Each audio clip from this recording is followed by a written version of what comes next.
Okusabira eggwanga libukalemu emirembe maka g'obwa pulezidenti Entebbe okukulembeddemu emikolo gy'ameefuga g'omulundi ogw'enkaaga kutandise na kkolo bya nnyimba za ddiini.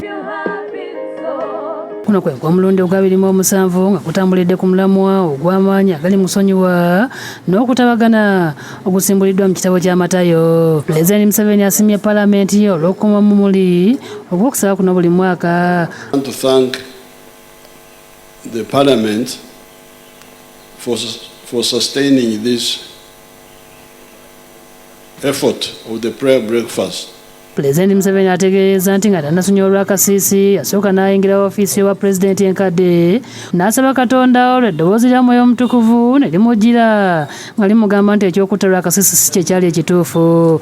It was like a feeling inside me, but I think that's what you call voice. Told me that it's not correct. Don't sign that instrument, whatever it was, whether it was the death sentence or whatever, so don't sign it. That one I remember very well. In that small office, the old office of the president. Ategeeza nti Katonda asobodde okubeera ku ludda lwe kubanga afubye okwewala okutambulira mu kibi nga takkiriza mu byakuyiwa musaayi n'ebikolwa ebikyamu. What you should avoid is avoid evil, whatever you are doing.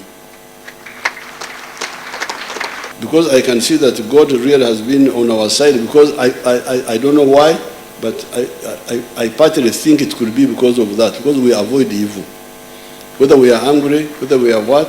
Akubiwa byabufuzi naddala ababaka ba paalamenti akaama obutava mu mbeera ne babeera bababbi akalulu ne balowooleza mu bikolwa eby'okuwoolera eggwanga. Even if they cheat you, if you are doing right things, God will come to your aid at the right time. Whatever is happening, look for the good things if they are there about your country and talk about those also. Pulezidenti ategeeza nti wadde UPC yanyigiriza NRA ekisose tebawoolera ggwanga wabula baafuba okutabagana n'abali mu UPC okuleetawo emirembe. The witness of Honorable Chris Rakasisi is a very good witness because God has kept him alive, has kept me alive, so that we give you these stories. Download the app on App Store or Google Play Store now. Vision Digital Experience, the future of media.